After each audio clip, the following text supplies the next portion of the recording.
Ертеде бір шалдың 4 ұлы болады. Бір күні шал ұлдарын жинап алып, «Мен қартайдым, біреуінің үй иесі болатын уақыттарың жетті. Кімнің ақылы байлығына сай болса, сол мұрагерім болады. Әрқайсың маған байлықтарың мен ақылдылықтарыңды көрсетулерің керек», дейді. Үлкен ұлы асыл тас салған жүзігінің көзін көрсетіп, «Міне, менің байлығым, ал кім бай болса, сол ақылды», дейді. Екінші ұлы асыл киімдерін киіп, әдемленіп келеді. «Мені осы түрімде көргендер ақылы мен байлығымның алдында басы еді», дейді.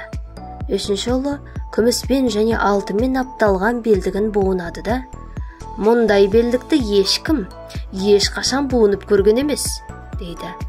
Әкесі үлкен балаларына қарап, басын шайқайды да, ең кіші ұлына бұрылып, «Сен неге үндемейсің? Сен қандай байлығыңмен мақтанасың?» дейді. Сонда кенжесі, «Менде асыл тасты жүзікте, сәнді киімде, алтын мен күміспен апталған белдікте жоқ. Тек жұмысқа жарамды мына 2 қолым бар, қайрат жігерге толы жүрегім бар», дейді.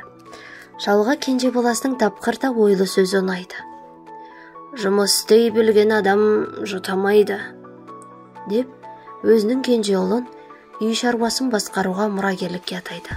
Үлкен балаларына інісінің айтқанынан шықпай талабын орындауды өсиет етіп тапсырып кеткен деседі.